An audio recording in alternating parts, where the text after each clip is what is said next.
estatístico que a gente vai entender mesmo como funciona um pouco com códigos, com resultados, numa coisa mais na realidade para a gente ver realmente como funciona tudo isso.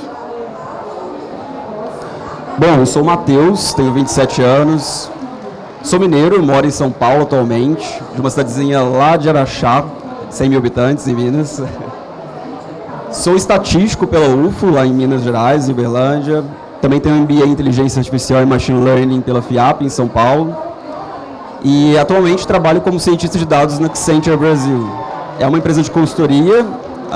Hoje a gente atende o mundo inteiro e temos mais ou menos 500 mil funcionários no mundo. É bastante funcionário. Já atuei na minha carreira em agricultura, saúde, risco financeiro, telecomunicação e varejo também. Atualmente estou no projeto de uma empresa de telefonia, de uma das maiores empresas do Brasil. E amo uma cerveja, também acho que alguém também vai amar também por aqui. Cultura, ciência, jogar tênis, sair com amigos, isso é meu hobby bastante assim, na minha vivência. Acho que compreender o mundo através dos dados é uma paixão hoje em dia, acho que aprendi bastante isso na minha carreira. E sem dúvidas acho que levarei isso para frente, porque conhecer o mundo a partir de dados é muito interessante. Qual a diferença, então, entre ciência de dados, machine learning e inteligência artificial? São conceitos muito parecidos e às vezes a gente consegue misturar um com o outro, às vezes a gente consegue diferenciar um do outro. E, basicamente, hoje a gente tem um conceito maior que se chama inteligência artificial. Na prática, ela não é viável de ser criada atualmente, porque realmente é um conceito mais abrangente e futurístico, que engloba outros tipos de conceitos. A gente tem sobre o guarda-chuva da inteligência artificial, que é caracterizada hoje como a capacidade de imitar realmente como o humano né? Então a gente não consegue aplicar isso na realidade hoje, realmente de forma integral, né? Hoje a gente tem Machine Learning, que é um submomento dentro da inteligência artificial, que realmente seria um aprendizado a partir de experiências anteriores por dados. Então, realmente, a gente vai criar um modelo que ele vai conseguir aprender a partir de dados e a partir do passado, sobre uma coisa que já existiu. Deep Learning, que é um subtema de Machine Learning, é realmente uma estrutura que consegue imitar, por exemplo, a estrutura neural do ser humano. A gente consegue criar redes neurais, a gente consegue criar modelos mais profundos, porém eles não são necessariamente interpretáveis, que é um grande problema hoje na realidade, principalmente em empresas. Então a gente realmente tem talvez limitações no uso de algoritmos de Deep Learning, porém eles são normalmente melhores em resultado, porém usam mais consumo de computação, enfim, são questões também a serem relevadas durante uma análise ou estudo, enfim. Então, qual o papel da ciência de dados dentro de todos esses três conceitos macro que a gente tem hoje? A ciência de dados utiliza essa estrutura de inteligência artificial, machine learning, deep learning, para criar insights. Esse é o objetivo. Então, a gente usa essas técnicas, essas metodologias, para extrair informação e criar realmente conceitos, entender o que está acontecendo e, a partir disso, criar realmente ideias futuras sobre aquilo ali que a gente está olhando. Pode parecer um pouco, às vezes, não tão palpável todos esses conceitos, mas ao longo da apresentação a gente vai entender um pouco de como a gente pode aplicar tudo isso. Tá? Como as empresas hoje realmente utilizam ciência de dados, né? Hoje, sem dúvidas, certamente é muito claro para nós que as empresas estão começando a usar cada vez mais dados. Por quê? Porque os dados demonstram a realidade do que está acontecendo, né? Então, capturar a informação, analisar essas informações e transformá-las em dinheiro, no final das contas, é realmente o que as empresas estão começando a fazer, estão começando a fazer cada vez mais. É bem claro hoje, por exemplo, o VP do SaaS, que é um software que a gente tem, é um software pago, ele fala que realmente os cientistas de dados são indispensáveis para destacar, identificar e implementar insights nas empresas. Então, realmente, esse é o maior objetivo do uso da ciência de dados dentro de todo esse conceito, né? É impossível negar realmente que isso aumentou com o tempo. visto que realmente as empresas começam a aprender a coletar dados, começam a aprender a identificar dados e começam a contratar cientistas de dados e pessoas formadas em dados para realmente criar esses insights. Hoje o mercado de ciência de dados, a gente tem pouquíssimas formações de ciência de dados no Brasil, especificamente ciência de dados. É realmente um âmbito que a gente está começando a criar mais. A gente tem um curso recente na USP, que é de ciência de dados, especificamente de ciência de dados, bacharelado. Porém, temos estatística como graduação também, por exemplo, eu fiz um MBA depois, então, com todo esse conhecimento que a gente vai ganhando ao longo do tempo, a gente vai contemplando a visão de ciência de dados. Essa graduação específica de ciência de dados hoje que existe, a gente consegue ter toda essa visão ampla, que envolve estatística, envolve programação, envolve também ideia mercadológica e de negócio. A gente precisa entender esse contexto global para conseguir aplicar isso de uma forma real no mercado, né? Hoje a gente tem pessoas, por exemplo, que se formam em exatas, sejam engenheiros, sejam matemáticos, sejam estatísticos, entre diversas outras áreas, que podem se especializar nessa área de ciência de dados.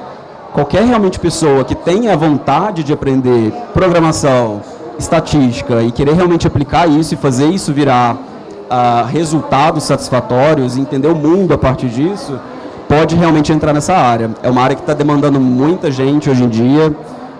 Não temos pessoas suficientes para a demanda que o mercado hoje tem.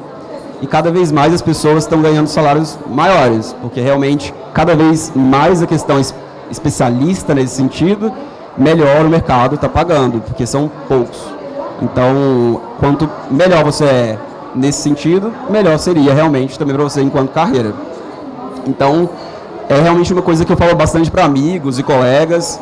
Se você tem vontade de desenvolver realmente essa estrutura de dados na sua carreira, desenvolva conhecimentos estatísticos de programação, que realmente acho que agrega em vários sentidos de vários âmbitos possíveis do negócio. Hoje, atualmente, a gente tem uma questão bastante voltada à ética e responsabilidade social, voltada à inteligência artificial, voltada a modelos. Eu trouxe uma charge aqui para fazer uma brincadeira no sentido... temos carros autônomos, por exemplo, hoje, a gente tem bastante coisa voltada a isso, a criação dessas questões.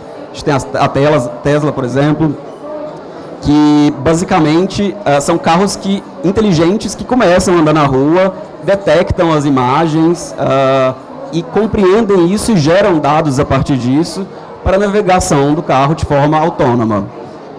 Aqui, por exemplo, seria a visão de um modelo desses carros realmente inteligentes, que entende, por exemplo, um pássaro vermelho como realmente um sinal vermelho, nesse sentido, né? É um erro, obviamente, mas a gente tem modelos que cometem esses erros. A ideia realmente é sempre melhorar esses modelos para a gente conseguir entender realmente a realidade de uma forma verídica e não, por exemplo, coisas viesadas ou enganosas, enfim. Temos, por exemplo, também a outra charge ali que demonstra uma seleção, por exemplo, de uma sala de aula com todo mundo igual. Ele errou na diversidade, por exemplo. Temos muito isso, infelizmente, hoje.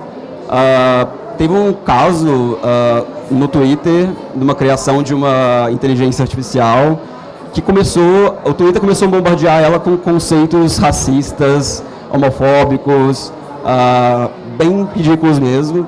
E ela começou a desenvolver sozinha a questão de repetir isso e piorar isso. Então, realmente foi um caso muito ruim, que se repetiu com vários outros casos também.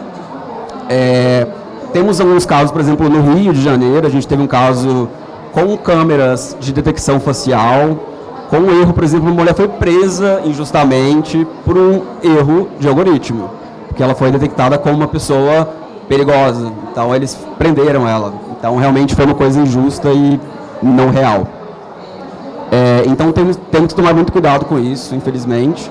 Hoje a gente pode utilizar, por exemplo, modelos na questão de jurídica, inclusive, conseguindo fazer estruturas de qual a probabilidade dessa pessoa ser julgada culpada, por exemplo, através da história de vários outros casos que já foram julgados, e entender as características dessas pessoas, todo o processo, e a partir disso criar uma probabilidade para auxiliar nesse processo de julgamento, por exemplo. podemos errar, obviamente, também com isso. Mas seria, por exemplo, uma questão de auxílio nesse processo de decisão de um julgamento, por exemplo. Outros conceitos interessantes que a gente tem bastante seria na medicina, por exemplo, detecção de câncer em imagens, através de deep learning, por exemplo, a gente entende imagens. Então é muito interessante isso, que pode auxiliar na questão de detecção, tratamentos e realmente de uma forma mais humana e social para as pessoas. Então esse conceito de ética e responsabilidade social é um tema bastante a ser discutido nesse ponto. E eu acho que, como um cientista de dados hoje, eu não vejo tanta mobilização, talvez, da área em relação a isso. É muito triste ver realmente como isso ocorre várias vezes de forma não humana. E isso é uma questão realmente a ser bastante discutida, eu acho, ainda, e ser bastante desenvolvida ainda no mundo, né? Não só no Brasil, mas como no mundo também.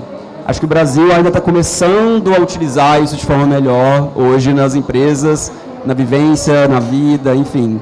E ainda não acredito que estamos no topo da utilização disso. Ainda vamos utilizar muito mais e vamos precisar de muito mais de ciência de dados no mercado.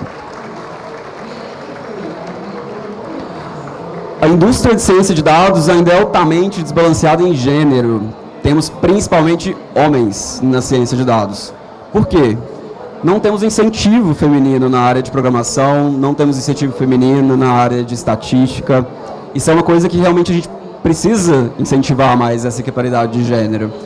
Um estudo da Kaggle, que é realmente um site onde a gente consegue fazer torneios, criar programas, desenvolver programação, demonstra, a partir de uma pesquisa de 2022 e compara até 2017, por exemplo, que realmente não tivemos mudança em percentual de homens dentro da área de ciência de dados.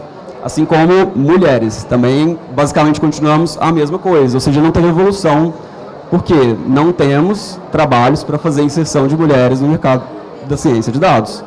Isso é triste, realmente, o mercado parece ser realmente dessa forma. E precisamos mudar isso. Eu acredito que seja uma coisa que trará mais benefícios para toda a sociedade como um todo, com certeza. Como funciona a análise de dados? Trouxe um pouquinho do esquema mais macro que a gente tem hoje como ciência de dados. Temos numa visão empresarial, basicamente, temos a visão de entender realmente o mercado, o que está acontecendo dentro de uma empresa, qual o meu problema, nesse caso, né? E a partir disso a gente vai começar realmente essa análise, entender com o cliente o que está acontecendo, qual o seu jeito de trabalho, como você funciona, como você pensa, né? Vamos entender, a partir disso, o ambiente do cliente, quais são os aplicativos que você usa, como estão seus dados, como que eu posso coletar esses dados, como eles estão.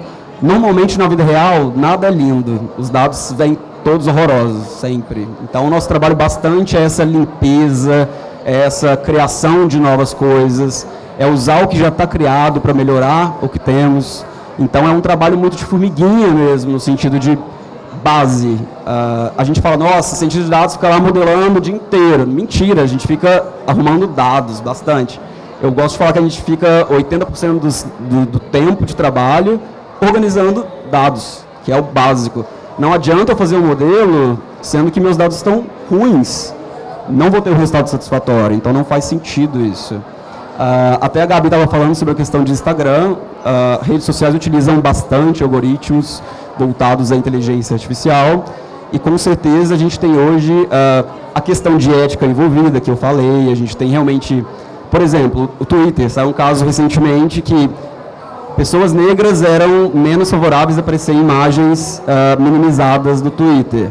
Se colocava um branco e uma pessoa negra ao lado uma da outra, ele focava na branca, automaticamente. Isso é um erro de algoritmo, obviamente. Ele foi treinado principalmente com pessoas brancas. Então é essa diferença, essas questões que a gente precisa entender nesse contexto todo.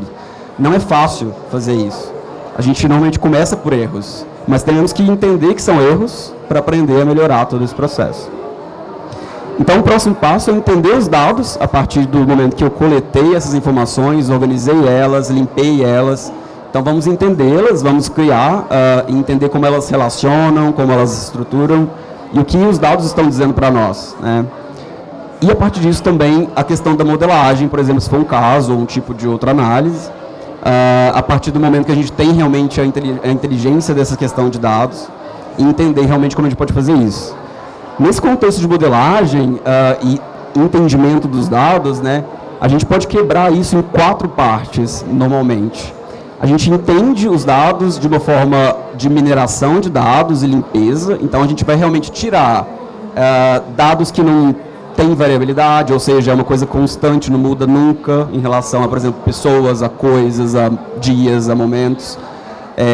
Vamos realmente tratar inconsistências, então dados faltantes, a gente tem que, às vezes, imputar um dado lá para entender isso, ou não, depende muito do caso. Outliers, então, por exemplo, uma detecção errada de uma temperatura pode ocorrer, a gente tem que entender que aquilo lá é surreal, sei lá, 200 graus Celsius de temperatura numa cidade, isso é surreal, obviamente, mas às vezes os dados podem ocorrer, a gente tem que entender isso de forma mais manual. Temos técnicas para entender isso também, enfim. Vamos explorar, então, realmente criar também dados novos, né? A gente chama de feature engineering. Então, vamos analisar os dados, vamos selecionar variáveis importantes para o que eu quero entender. O que realmente influencia aquilo acontecer? A gente consegue mensurar isso e filtrar realmente variáveis que são importantes para predizer alguma coisa, para falar alguma coisa, que uma coisa aconteça ou não. Aquilo é um gato ou um cachorro na imagem? Eu preciso entender isso e o que influencia mais para ser a detecção de um gato ou cachorro. Preciso entender essas questões. Temos um modelo preditivo, por exemplo, então treinamento de modelos estatísticos, de machine learning. Vamos avaliar o desempenho através de métricas. Eu estou errando ou acertando com o meu passado? Essa é a ideia mesmo de um modelo sempre. A gente vai tentar entender o quanto que a gente acerta. Temos várias métricas para entender esses conceitos. E, com certeza, um conjunto amplo de análise tem que ser feito para entender que uma coisa é boa ou ruim, não só uma métrica única. Então, depende bastante do tipo de modelo, do tipo de análise. É tudo muito... muda sempre, né? Cada caso é um caso. E, por último, a gente tem a interpretação, que seria, beleza, tenho o resultado, tenho o meu modelo, estou predizendo bem o que eu quero, e, a partir disso, eu vou fazer visualizações. Como que eu vou entender esse resultado? Parece ser tudo muito não entendível nesse contexto todo, né? Então, precisamos criar imagens para entender todo esse conceito. Explicar para as pessoas o que está acontecendo. Num conceito um pouco mais amplo, é bastante o que eu acabei de falar, essa visão de analytics que a gente tem. Então, um conceito desde o acesso de dados até realmente a avaliação de resultados dentro de uma análise. Então, a gente passa por todo esse conceito, começando, por exemplo, da solicitação dos dados, passando pela construção da base analítica, removendo outliers, duplicações, vamos fazer tratamentos dos dados. Vamos fazer uma análise exploratória, que é super importante. Então, realmente é conseguir entender o que está acontecendo, né, de uma forma mais clara nesses dados. Vamos entender a estabilidade disso também, que isso afeta muito os resultados. Por exemplo, um modelo de crédito num banco. Já trabalhei com alguns bancos e a estrutura, por exemplo, eu estou lá no banco e pedi um empréstimo. O banco vai me dar ou não um empréstimo. Ele normalmente tem um modelo de crédito por trás. Ele vai avaliar o meu perfil socioeconômico, vai avaliar quem eu sou, como eu me comporto, e a partir disso vai falar, ele tem uma probabilidade de 90% de não pagar nos próximos 90 dias. Então, não vou dar o empréstimo para essa pessoa. Ou eu posso dar o empréstimo para essa pessoa com juros maiores, porque ele tem um risco maior. Isso ocorre muito. Os bancos realmente são bem difíceis. Então, a gente também tem a definição de variáveis, que nem eu falei, a gente pode realmente selecionar essas variáveis e entender quais são as mais importantes para esses conceitos. Vamos entender a abordagem técnica, qual técnica a ser utilizada. Vamos comparar técnicas também, que é um ponto muito importante hoje no mercado. A comparação de técnicas, a gente pode ter resultados melhores, piores, com técnicas diferentes, dependendo do nosso conceito. E, a partir disso, a gente muda tudo. Então, mudando a técnica, às vezes o nosso resultado é bem diferente do que o outro. Temos a homologação, então a validação mesmo desse resultado, a avaliação dos resultados e o release para o cliente, né, o resultado final de forma mais clara para ele. Quais são os softwares utilizados para fazer análise de dados? Principalmente hoje a gente utiliza o R e o Python. Atualmente, eu vou falar um pouco mais para frente também, que o Python é mais utilizado. Qual a diferença desses dois softwares? A gente tem até uma chargezinha engraçada ali, com carinha suando, tentando definir um software a ser utilizado. O R, ele é criado por estatísticos, e principalmente com finalidade estatística. Então, implementação de técnicas estatísticas, desenhos de modelos estatísticos, são principalmente desenvolvidos ali. O R tem uma capacidade muito visual também, o que eu gosto bastante, sou estatístico de formação e sou bem apaixonado pelo R. Porém, ele tem uma questão bastante voltada à memória. Ele é muito ruim em memória. Se a gente tem muitos dados, o R não sustenta isso bastante. Então, é bastante problemático em vários quesitos nesse ponto. O Python, por outra vez, ele usa bastante o disco rígido misturado com a memória. Então, ele trabalha melhor com grande quantidade de dados e informação.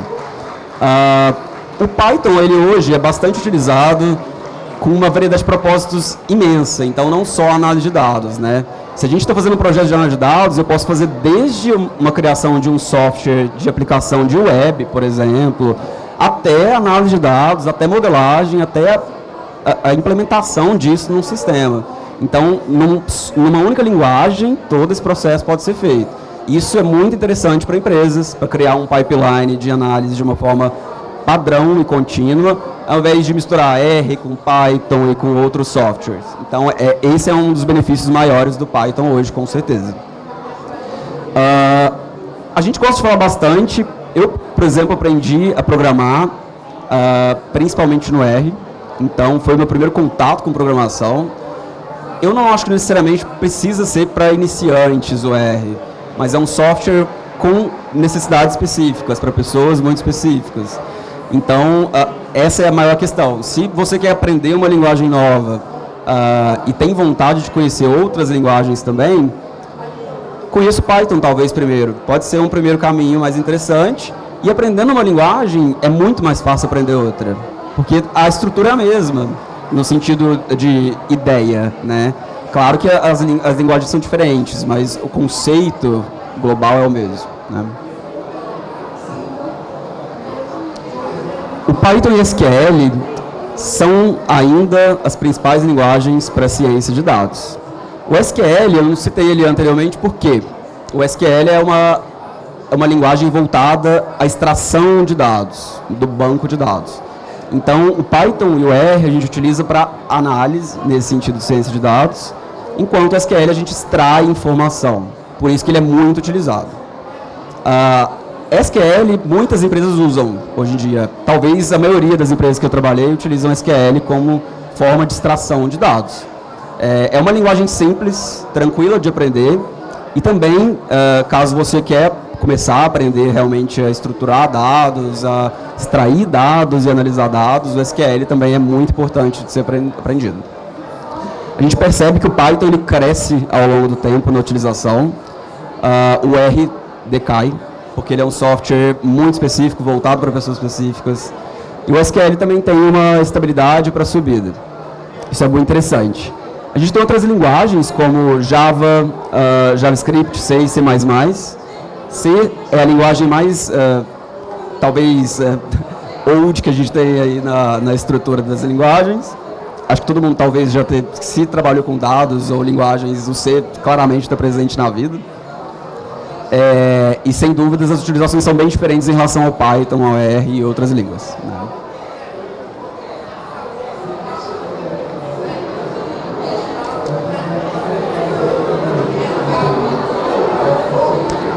Temos também, para análise de dados, o que a gente chama de IDS, né, que é o ambiente para fazer a análise de dados. Eu uso bastante a RStudio para trabalhar com R. É um IDE que a gente chama, bastante interessante. Podemos trabalhar com Python, com várias outras linguagens lá dentro também, mas a gente percebe, por exemplo, que o RStudio também está caindo em seu uso, assim como aumentando a estrutura de Jupyter Notebook e Jupyter Lab, que é para principalmente trabalhar com Python, tá? O Jupyter Notebook, ele cria realmente um notebook com blocos de códigos que pode criar, cria um código, resultado, cria um código, resultado, cria um código, resultado. O RStudio é um pouco diferente, ele tem uma abertura para codagem, então eu não tenho blocos para programar, então é uma coisa única. Temos o PyCharm, já usei algumas vezes, mas prefiro, por exemplo, nesse caso, o Jupyter Notebook. Temos o Visual Studio, que é bem interessante o crescimento dele ao longo do tempo. O Visual Studio é uma completude bastante interessante ao longo do tempo. Ele consegue também entender de uma forma mais global a estrutura da linguagem, de várias linguagens, e tem talvez uma performance melhor mesmo. Então ele é muito versátil. Então por isso talvez mesmo a quantidade de maior uso ao longo do tempo. Super indico para quem não conheça o Visual Studio nesse sentido também. Tá. Eu trouxe para a gente hoje, falamos vários conceitos, mas sempre eu acho que fica a questão do, beleza, mas e na realidade, o que é isso aí que você está falando, sabe? Talvez pareça tudo muito não palpável, né? Tudo isso que são conceitos teóricos. Então eu trouxe uma análise em R, especificamente, tá? Ela poderia ser realizada em Python, de qualquer forma, sobre os microdados do Enem 2016. Por que os microdados do Enem 2016? Infelizmente hoje, o governo suspendeu os microdados do Enem, por questões de LGPD, acesso aos dados pela nova lei de dados que a gente tem. O Enem 2016 era o único disponível em informação. Então, é um ponto interessante de ser analisado, porque a gente consegue entender o nosso contexto socioeconômico, por que as pessoas estão fazendo o Enem e o que as pessoas objetivam, nesse caso, com a prova, né? E quem são essas pessoas. Então, tentei trazer realmente uma pergunta para responder nessa análise, como se fosse o que eu quero entender com isso aqui que a gente está fazendo. É basicamente responder essa pergunta. Como é possível segmentar esses alunos que fizeram o Enem em 2016 com o objetivo de justificar investimentos educacionais? Então, criar grupos de alunos com características semelhantes para aplicar políticas públicas em cada grupo de uma forma mais específica, ou criar políticas públicas diferentes. Acho que envolve a questão ética e social, envolve a questão de análise de dados, envolve a questão de o conceito que a gente vive hoje, sem dúvidas, o Enem, acho que todos tiveram contato com o Enem na vida, basicamente. Então, é uma análise bem interessante de ser analisada e tem resultados encontrados bem interessantes também.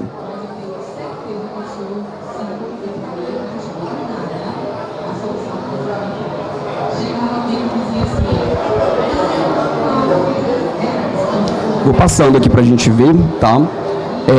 A ideia inicial que eu quis trazer é um notebook do R, então é uma estrutura parecida também com o Jupyter, do Python. A gente tem blocos de análise, então cria um código, resultado, cria um código, resultado. E o notebook do R é bem interessante também nesse sentido. Como eu gosto bastante do R por questões de visualização, preferi fazer essa análise no R. Ela pode ser feita de diversas formas, ser incluída com várias das coisas. Mas tentei traçar um pipeline que volta muito ao que eu acabei de mostrar, como fazemos uma análise de dados desde o início até um final, num resultado palpável. Começando lá nos dados, tá? É uma amostra do Enem, então a gente tem basicamente 13 mil linhas aqui de alunos, então cada linha é um aluno e são 167 informações de cada aluno na prova. Então, temos questionário socioeconômico, respondendo cada pergunta ali sobre renda familiar, sobre problemas na prova. Sei lá, eu preciso de uma pessoa para ler a prova para mim. Tem essa variável. Qual a minha idade, de onde eu sou, qual foi minha nota na prova separada por matéria, qual foi a nota da redação, tem todos esses dados, tá? Então, aqui, por exemplo, tentando entender inicialmente, a gente tem uma estrutura de qual realmente a classe dos meus dados, né? Sei lá, eu posso ter uma idade sendo lida como categoria. Tá errado, eu preciso fazer isso virar um número. Então, às vezes, pode ter esses problemas na base, a gente precisa entender variável por variável e mudar caso necessário, né? Essa classe da variável. Então, a gente percebe, por exemplo, que temos questões socioeconômicas, aqui, por exemplo, sendo visualizadas como número. Não, ela é uma categoria, é uma resposta. Por exemplo, a classe salarial dos meus pais é de renda até R$2.000. Isso é uma classe, não é um número, né? Porém, ela está como 1, 2, 3, 4, 5, 6. Cada número identifica uma resposta, né, no gabarito da pessoa. Então, eu tenho que mudar isso para caracteres. Tem que ser uma string, né, que a gente chama. Então, a gente transforma isso para caractere, tá? Tudo que realmente começa, por exemplo, com questão. Questão 1, 2, 3, transforma isso para caractere, obrigatoriamente, tá? Isso aqui, então, a gente percebe, por exemplo, que quantos dados faltantes eu tenho. Esse código está falando exatamente isso. Estou contando quantos dados faltantes eu tenho por coluna. Se eu tenho uma variável que tem muito dado faltante, eu posso ou tentar entender o que está acontecendo, ou excluí-la, porque não faz sentido mesmo. Sei lá, tem 1% de resposta nessa variável, não faz sentido algum. Então, é interessante realmente analisar isso, tá? A gente percebe que muitas variáveis estão sempre bem preenchidas, tá? Então, algumas também têm alguns dados faltantes, a gente pode perceber essa contagem. E a ideia é entender, então, se eu tenho uma variável categórica, por exemplo, a questão da renda, o aluno não respondeu sobre essa pergunta lá no questionário do Enem. Eu vou colocar obrigatoriamente a palavra missing, ou dado faltante, para eu entender que é uma nova categoria do dado. Porque senão, se eu for, por exemplo, fazer um modelo no final, o modelo não vai entender isso como uma informação, essa falta de informação, mas é uma informação, a falta de informação. Então, também pode ser muito importante isso e tem que ser analisado dessa forma.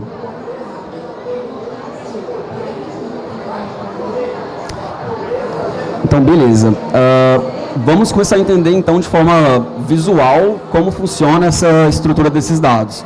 Como funciona a distribuição das notas? Qual a distribuição das idades das pessoas que estão fazendo essa prova? Como funciona a nota da redação dessas pessoas? Essa distribuição, né? Qual a maioria das pessoas estão tendo uma nota X, Y ou Z?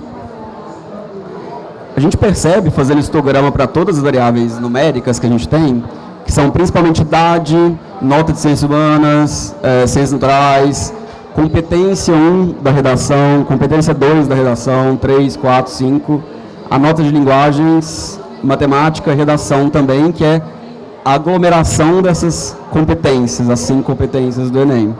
Então, a gente percebe, por exemplo, que a maioria dos alunos tem mais ou menos de 20 anos, né? A gente percebe que o pico desse histograma são com alunos menores de 20 anos. A gente percebe também, por exemplo, que a nota de ciências humanas ela tem uma estrutura um pouco maior, os alunos têm uma nota maior do que, por exemplo, ciências naturais. Isso, a maioria dos alunos tem notas maiores, parece. Então, o pico desse histograma poderia ser dessa forma. Na matemática, a gente tem uma questão inversa, né? O pico dessa análise, a gente percebe que realmente são notas um pouco mais baixas de 500. Então, realmente, temos diferenças em questão desse público analisado no Enem, né?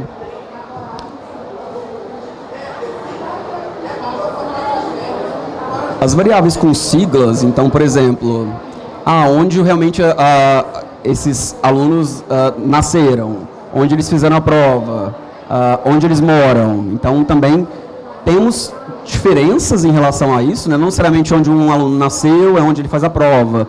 Qual é essa diferença? Por que a gente pode analisar isso, né? Então, por exemplo, olhando esse gráfico, eu comecei a perceber que tem relativas diferenças entre quantidade de pessoas ali voltadas num nascimento num estado e a prova em outro. Por quê? A gente tentar entender a proporcionalidade dessas pessoas ali de migração, né? Eu nasci nesse estado, mas eu fiz em outro estado. Qual a proporção de pessoas em cada estado faz isso com o outro? Então, por exemplo, vou descer um pouquinho mais aqui para a gente ver. É exatamente essa. Qual a visualização possível, por exemplo, para entender o percentual de estudantes inscritos que residem no estado e fizeram em outro estado? Podemos tentar entender vários motivadores a partir disso. Tentei criar, por exemplo, um heatmap, que é para a gente entender realmente através de cores como funciona essa proporção de mudança de um estado para outro, né? O que é bem interessante aqui, por exemplo, a gente pode perceber que no Distrito Federal deixa eu pegar ele aqui, Distrito Federal aqui, a gente tem uma alta proporção de pessoas que nascem no Distrito Federal e fazem a prova em Goiás, por exemplo. Por quê? Porque é próximo, provavelmente, realmente como o Distrito Federal é muito pequeno, talvez tenha uma tendência às pessoas fazerem fora. Então, se eu não fizesse um gráfico assim, eu não entenderia essa questão minuciosa de mudança, assim como várias outras mudanças que a gente percebe. Por exemplo, se a gente olhar aqui, essas duas vivências aqui, são realmente estados diferentes que a gente está olhando que o aluno faz prova, ou seja, no Sergipe realmente a gente tem uma tendência a pessoas fazerem, por exemplo, prova no Paraná, se não me engano, não, isso, e também no Rio Grande do Sul, Santa Catarina indo para o Paraná e também no Rio Grande do Sul. Por quê? Também tem regionalidade próxima ali. Então eles meio que se dividem. Não, só uma coisa. É coisa simples, mas dá para perceber que basicamente há uma troca de pessoas, e pelo gráfico lá em cima a maioria é jovens. Você falou do Distrito Federal, faz mais em Goiás. E o pessoal de Goiás faz mais no Distrito Federal. É meio que uma troca que eles ficam entrelaçando. É bem interessante entender isso. E também fiz um outro gráfico que é basicamente a estrutura de nasci e resido. Eu nasci em um estado, resido em outro. A gente consegue ver coisas diferentes. A mesma ideia para o Distrito Federal, nasce no Distrito Federal, mora em Goiás. Também temos, por exemplo, Tocantins, um pouquinho ali, um percentual alto, que vem para Goiás. Isso. É bem interessante essa questão mesmo de como a gente percebe as regionalidades, as mudanças e as tendências, né? Voltando um pouquinho lá para cima, a gente pode tentar entender também, por exemplo, a questão de qual o percentual de atendimentos especializados. Qual a maior questão que o Enem necessita? Deficiência física é um percentual maior dentre todas elas. Basicamente 2 vezes maior que a segunda colocada, né, em questão de prioridades. A segunda seria baixa visão, a terceira seria déficit de atenção e deficiência auditiva ali, e outras deficiências depois. Então tem bastante casos assim que a gente pode tentar entender esse perfil desse público. Se a gente olha realmente o atendimento específico, também a gente tem uma variável que pode voltar realmente porque esses atendimentos específicos, por exemplo, tem que fazer a prova em outro horário. Nesse caso, por exemplo, a gente tem alunos sabatistas, então realmente eles têm que fazer no horário específico. Temos, por exemplo, lactantes, então elas têm que realmente dar de mamar para a criança. Então temos essas questões bem específicas e é interessante ver isso porque não é uma realidade que a gente conhece normalmente.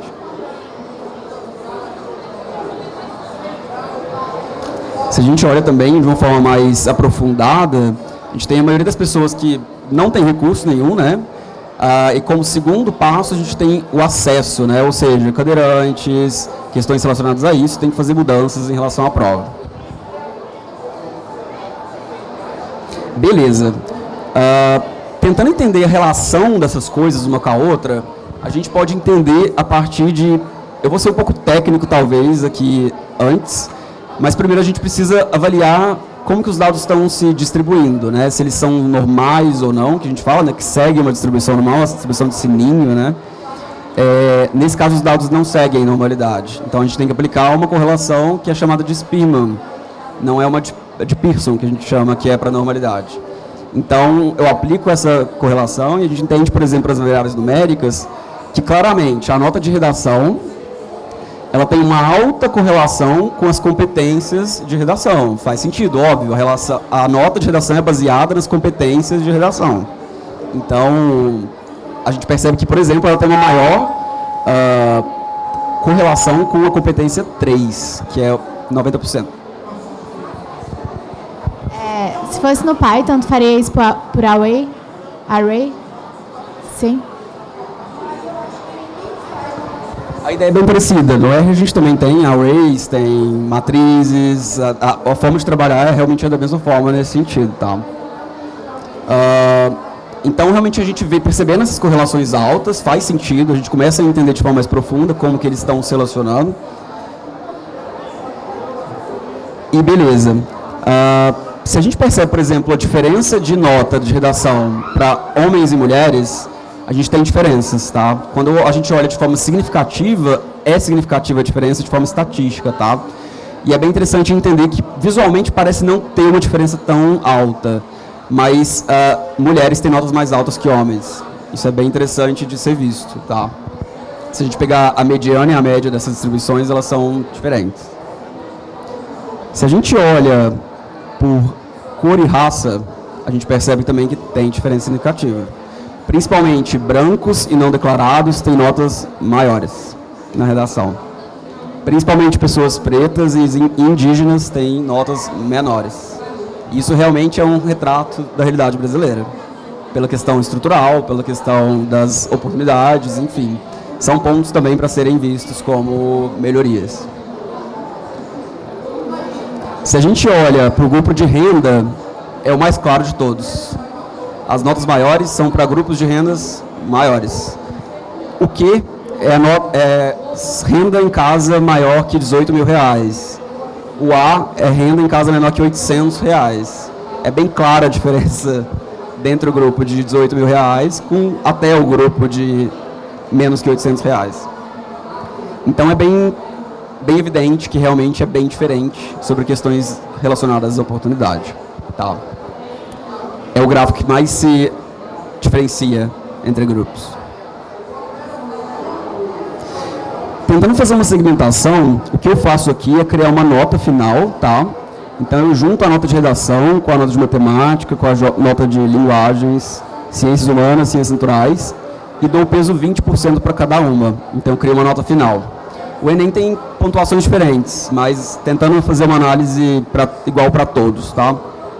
Então tem a nota final do aluno ali, e eu quero tentar entender o que influencia a nota do aluno. É a cor, raça? É realmente onde ele mora? É realmente o acesso à escola pública? É realmente o acesso à escola particular? O pai é pós-graduado? A mãe é pós-graduada? Enfim, tem vários conceitos aí para a gente começar a entender. No final, eu rodo um modelo para tentar entender realmente as principais variáveis que influenciam a nota. E as principais variáveis que influenciam a nota são, principalmente, essa aqui é 38. Indique os motivos que levaram você a participar do Enem. Participar do programa FIES é a mais relevante. Alunos que têm notas altas não querem utilizar o FIES. É bem claro. Claro, eles não precisam de empréstimo para fazer nenhuma universidade. Essa é a variável mais importante para definir a nota desse aluno. Então, realmente é bem claro que alunos que têm uma tendência a não fazerem o Enem para ideias futuras disso, seria voltados à questão de não precisar de FIES. Hoje não temos programas tão bons como o FIES tinha antes. Mas, enfim. Segundo, temos qual a renda mensal da sua família. Como eu mostrei no gráfico anterior, realmente pessoas com renda mensal maior têm probabilidades maiores de notas maiores. A terceira seria qual tipo de escola você frequenta no ensino fundamental e médio, tá? São particulares, principalmente, também com notas maiores. Então, como que eu posso quebrar esses alunos em grupos para realmente fazer ações? Eu crio uma clusterização, onde cada linhazinha ali embaixo é um aluno, e eu crio 3 grupos, tá? Então, eu quebro esses alunos em 3.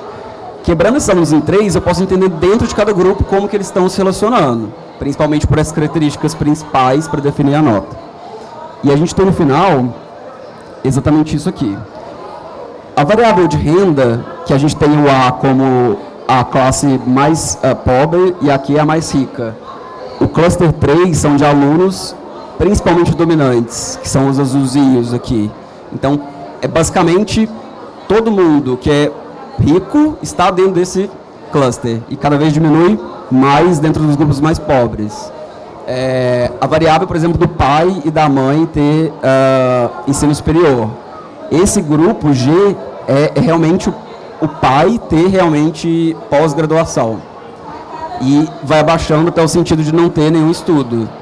a gente percebe que o grupo 3, que é o grupo mais rico, também tem uma tendência a ter pais com pós-graduação.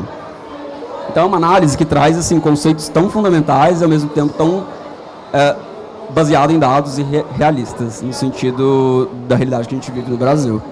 Então por isso é tão interessante entender os dados de forma séria e realmente trabalharmos para termos resultados melhores aí no nosso Brasil. Obrigado, gente.